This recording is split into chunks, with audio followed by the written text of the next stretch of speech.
We're back with new fallout from the release of the Epstein files. A top executive at one of the most prestigious investment banks in America just announced her resignation. Kathy Ruemmler will step down as chief legal officer of Goldman Sachs in June. Now, Ruemmler came under scrutiny over emails that suggest a close relationship with Epstein. In a statement before her resignation, a Goldman Sachs spokesperson said Ruemmler, quote, regrets ever knowing him. Meanwhile, survivors and accusers of Jeffrey Epstein continued to wait for answers and an apology after they traveled to Capitol Hill this week for Attorney General Pam Bondi's House hearing. And joining us now is one of them, Danielle Bensky. She was among that group of survivors. They're in the hearing room with Bondi. She says she was an aspiring 17-year-old ballerina when she first met Jeffrey Epstein and he sexually abused her. Danielle, so nice to have you here. Thank you for having me. I know it's been a tough week for you, and I want to play that moment again that I think was just so gripping for all who were watching this testimony when, you know, Congresswoman Jayapal asked you and the others who were in the room who were survivors to stand and asked, you know, Attorney General a few questions, including whether she was ready to apologize. And take a listen. Will you turn to them now and apologize for what your Department of Justice has put them through with the absolutely unacceptable release of the Epstein files and their information? I am reclaiming my time, and when I reclaim my time, it is Mr. Chairman, the gentlelady's reclaimed her time. I'm not going to get in the gutter for her theatrics. What did that feel like? I mean, we've seen it from this administration a lot, even from the top, when we think about when the Transparency Act was passed with Donald Trump going on that rant on Truth Social. It's sort of the same in that there are real moments of missed opportunity here when it comes to empathy.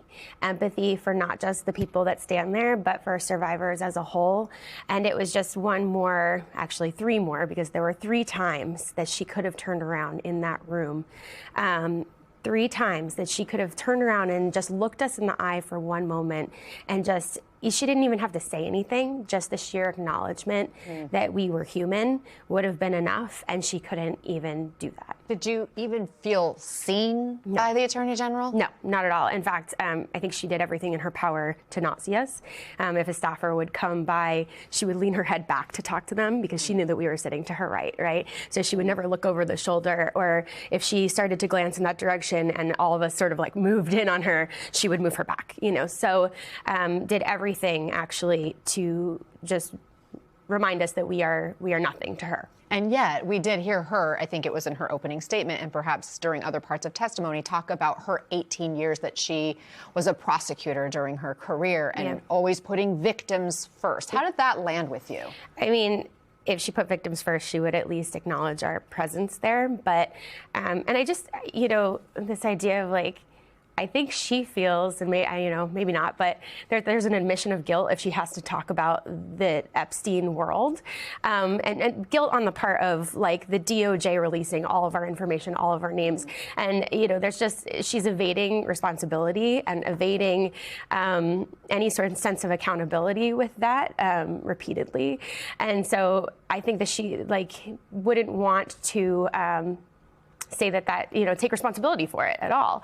And so I think that's part of why she just doesn't want to acknowledge us as a whole, and it just feels awful. It sits horribly with survivors. There was a point where it seemed like she was saying, we welcome you to come and talk to us, and maybe this whole Epstein thing is not something that's in the past at this point. There could be possible pending investigations. It was unclear, but you've tried to reach out to the DOJ, right? And they haven't reached back? No, never. So that's been something that we've been talking about for quite a while now, that the DOJ has not reached out. They've never apologized. They've never asked us for any sort of guidance or help. But something that I do want to talk about is she did say that there would be investigations and that there are investigations, which is the first that many of us have heard about that. So that is something we want to see more of, and we would really love to know who is being investigated, why. I feel like survivors are always the last to know everything. We usually see it come out on social media before, you know, and even if it's pertaining to our own stories. So that's been really a challenge. But we definitely want to see more investigation, so we hope that that is real and true. I also want to say that she said, you know, come on in, come to the FBI, come talk to us. But like, if you see in Massey's 5 minutes, he threw up there a picture of the 302 completely blacked out. That is us going to the FBI. We all have talked to the FBI. Yes, we have talked to the FBI. So many people have talked to the FBI. And they're, from my understanding, I believe it's from the FBI that the documents were redacted. So even when they go into these, there are 4 computers that congressional leaders can go and look at. And on these 4 computers where they have to schedule these tiny blocks of time, they basically are saying that there are things that are still redacted, even though they're saying that these are the unredacted versions. And that's because the FBI redacted them first. So you can't even, and through Massey's 5 minutes, we learned that one of those redacted faces was co-conspirator Les Wexner. So why is Les Wexner redacted on even the congressional reps' computers still? Yeah, apparently in those documents, he was referred to as an alleged co-conspirator as they were investigating him. Of course, nobody else beyond Epstein and Ghislaine Maxwell have faced charges, let alone been convicted. Maxwell being the only one who was convicted since Epstein took his life. I'm wondering, you know, because you mentioned all the redactions, and we also know the millions of other documents that were collected as part of the review that weren't actually revealed as part of the Epstein files release. Is there a specific piece of information or a specific detail you're looking for that you most want exposed? I think we're all looking for different things, but I think, you know, as survivors, it all ties into the greater whole. When we were siloed and we were alone, you know, you're a piece of the story, but I think that when you start to piece it in and be part of the puzzle, then you start to see the full map.